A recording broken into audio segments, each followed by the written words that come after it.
Welcome, Deep Divers. Today we're tackling something that, honestly, might be hiding in plain sight but holds enormous potential for growing a business. We're doing a deep dive into Google My Business GMB optimization.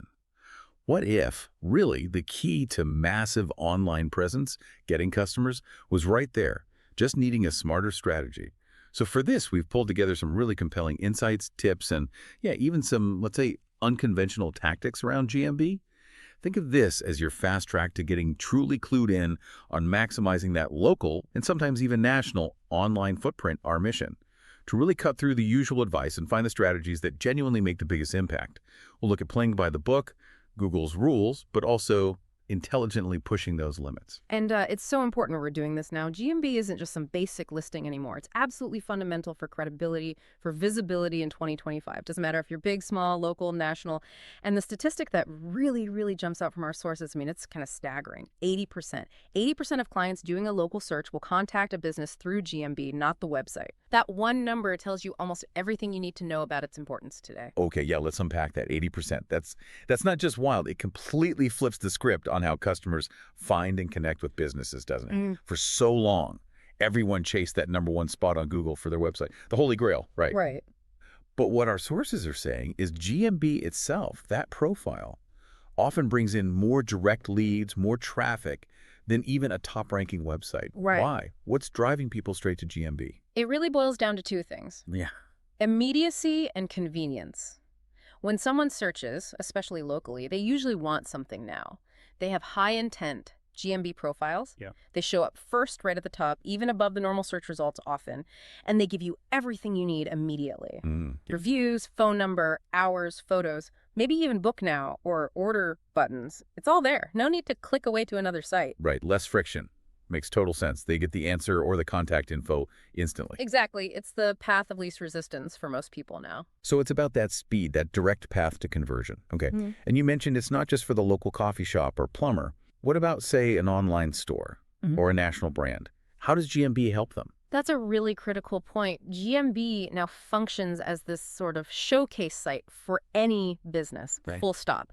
Even if you're purely e-commerce, no physical location, a solid GMB profile gives you huge credibility. It proves you're a real legitimate operation. Like a verification signal? Precisely. And our sources are very clear. GMB is increasingly where customers make that final decision. And the #1 factor influencing that decision, reviews. Reviews again. People trust what other people say, way more than polished marketing copy. And GMB puts those peer reviews front and center. It's incredibly powerful for building trust. Okay, credibility even without a storefront. That's huge. Yeah. Now here's something that really caught my eye, something I hadn't fully grasped before. GMB's impact on, well, traditional SEO. I always thought of GMB as being for the map pack, the local results, kind of separate. But then you see Stephen Madaleno's demonstration from May 2024, showing that local SEO is now heavily driven by backlinks, pointing to the GMB profile itself, not just the website. That changes things, doesn't it?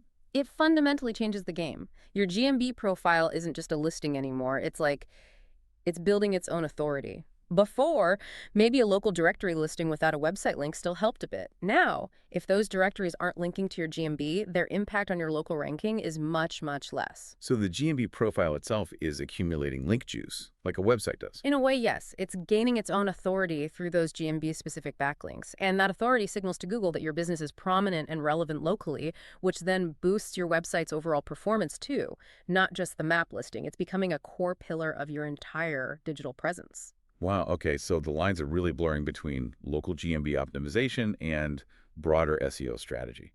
And I guess that also ties into user experience and just controlling your brand's image online. Absolutely. A well-managed GMB takes up a lot of valuable screen space on search results. It's like your own mini website right there on Google.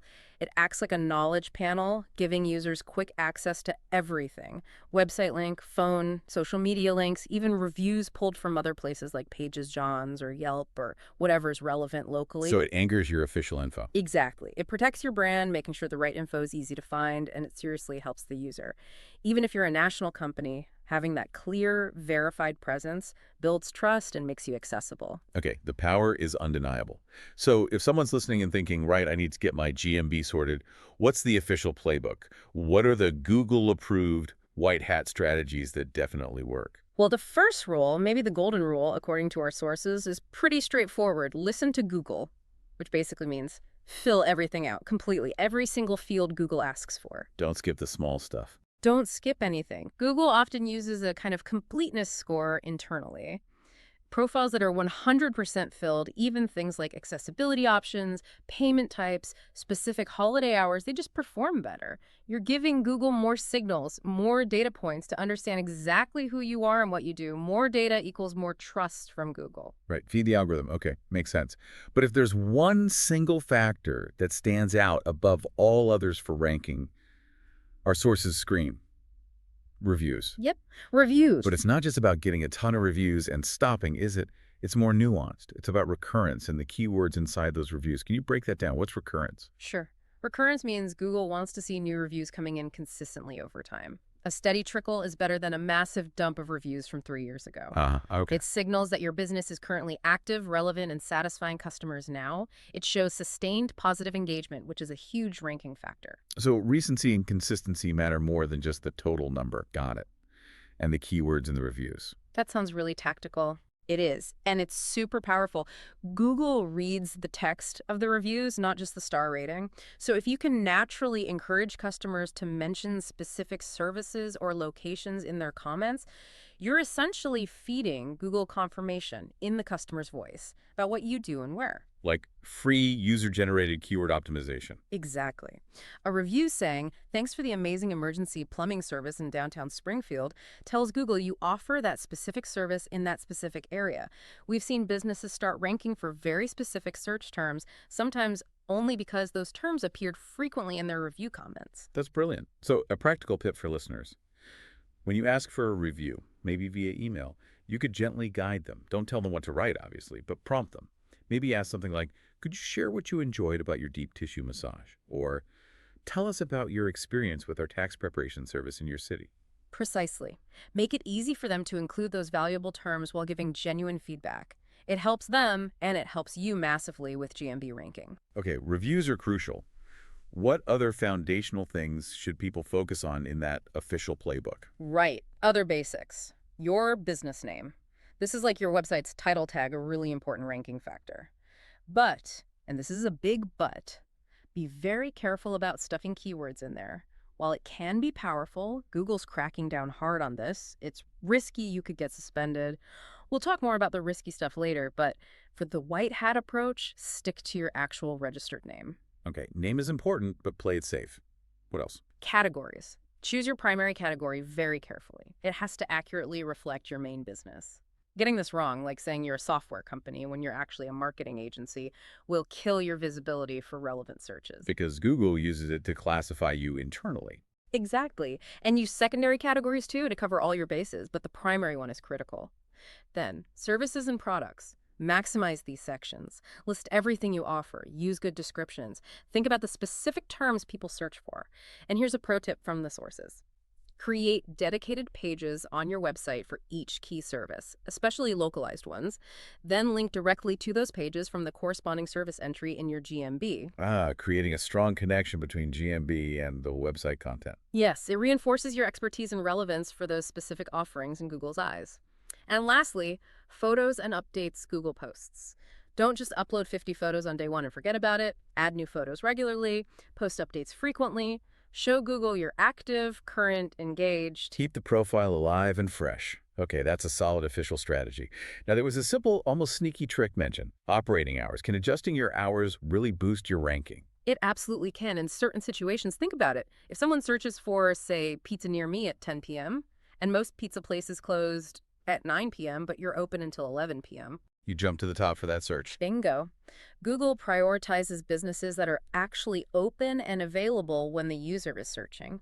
So having wider hours, or even 24/7 if it applies to your business, can give you a significant ranking advantage during those off-peak times when competitors are closed. That's a great actionable tip.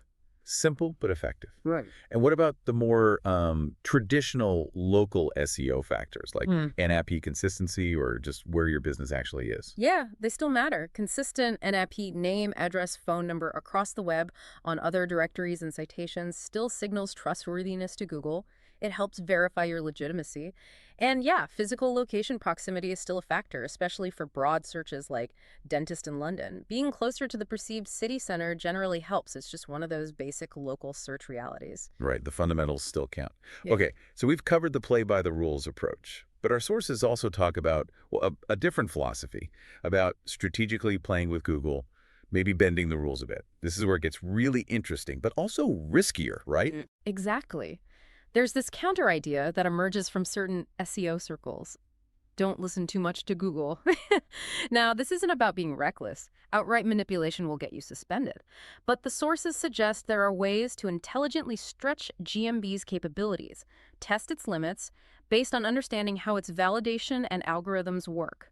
It requires careful calculation. Okay, intelligent risk-taking. That brings us back to putting keywords in the business name. You warned against it earlier, but the sources also say it's super powerful. So what's the deal? How do people try to make this work? It's a real balancing act. The power is undeniable because the name is such a primary ranking signal. Adding a key service or location can give you an instant boost for those terms. But the risk of suspension is high. Very high and increasing. Google's AI is getting much better at spotting unnatural names. So the people who play with this often do it cautiously, maybe in less competitive niches where Google pays less attention, or with very subtle additions that might just pass as part of a name. Like adding specialist after the brand name, maybe. Something like that, perhaps. Or a very common descriptor. It's about trying to find that gray area between optimization and blatant rule breaking. And that line is always moving. It's a constant cat and mouse game. Definitely sounds like it. Now, one of the most controversial things mentioned is this idea of GMB spamming, creating multiple GMB profiles for one business, maybe using virtual addresses or different locations just to grab more leads. That sounds, well, bold. How is that even possible? It is bold, and it definitely violates Google's terms of service. It works, or can work, by exploiting perceived gaps in Google's verification process. The methods involve things like using different Gmail accounts. Some sources suggest older accounts with history are less likely to be flagged immediately. Getting phone verification can be tricky, sometimes involving VoIP services or temporary numbers. And the addresses. They can't all be real offices. Yeah. Often not. They might use co-working spaces, virtual office services, sometimes even residential addresses disguised as businesses. And the really wild part is some of the anecdotes about validation. We heard about GMBs being verified with just a blurry 4-second video clip showing basically nothing, or even a photo of a car with a magnetic sign on it. Seriously. That was enough. Apparently, sometimes, yes. It suggests there's still a human element, or perhaps just inconsistencies in the validation process that can be, well, navigated if you know how. And we saw those specific examples like Aircon Chiang Mai or Helicopter Koh Samui. In less competitive markets, adding the main keyword right into the business name, even if spammy, resulted in instant #1 rankings and leads pouring in, because they were targeting a specific high-value term where few others were competing aggressively. So in niche markets, bending the naming rules could bring immediate high-impact results, despite the risk. Okay, what about even more? Advanced tactics. The sources mentioned some almost guerrilla-style moves. Yeah, for those really willing to push it, there are other things being tried, like finding and claiming abandoned GMB profiles, businesses that closed down, but the profile still exists. Taking over old listings. Essentially.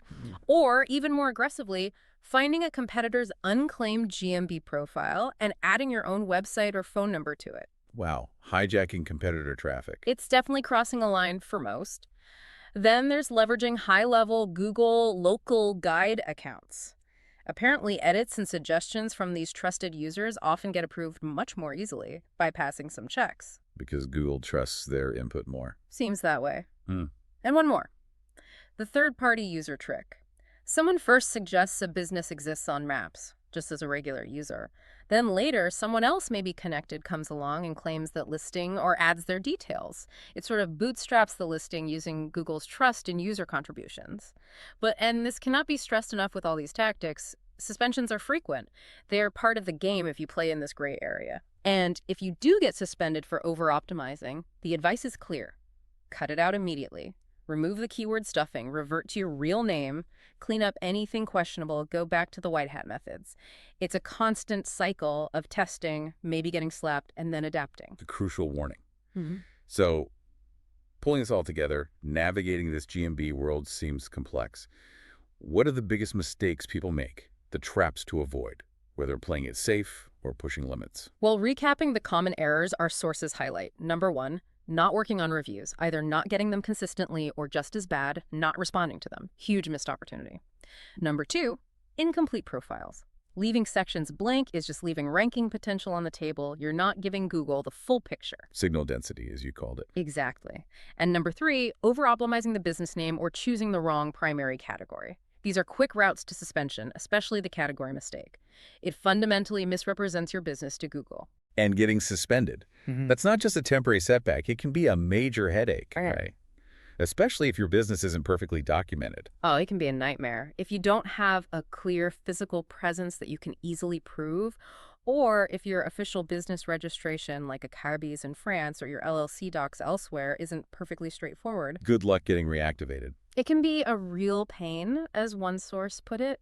You might need to submit videos walking around your premises, provide utility bills, justification letters, and you often deal with support that isn't particularly helpful or empowered. So if you're operating a gray area registration-wise, playing GMB games is extra risky. You might lose that profile for good. Definitely. Which brings us back to that core duality of GMB strategy we've seen throughout our sources. On the one hand, listen to Google. Fill your profile out meticulously. Build that strong, legitimate foundation. But on the other hand, don't listen too much to Google. Look for opportunities, understand the system, maybe carefully test some limits where it makes strategic sense. It's about balancing solid best practices with informed, calculated experimentation. Finding that sweet spot between compliance and competitive edge. Ultimately, it seems GMB isn't just about being listed anymore. It's a core platform for engagement, building trust, and actually acquiring customers directly. It's a powerhouse if you use it right. So we've covered a huge amount today in this deep dive. From the sheer power GMB wheels in 2025, impacting local search, traditional SEO, credibility, all the way to the nitty-gritty of optimization, both the official playbook and those boundary-pushing tactics. It's clear GMB is complex, dynamic, and absolutely packed with opportunities if you're willing to dig in and understand how it really works. Absolutely. And that really leaves us with a final thought, a challenge for you listening. In this constantly shifting landscape, with algorithms always changing, and this fine line between clever optimization and risky manipulation, how will you use GMB? How will you leverage its power to connect with your audience, to dominate your local search space? What level of risk feels right for your business goals? And how will you keep learning and adapting to stay ahead? It demands ongoing attention and experimentation.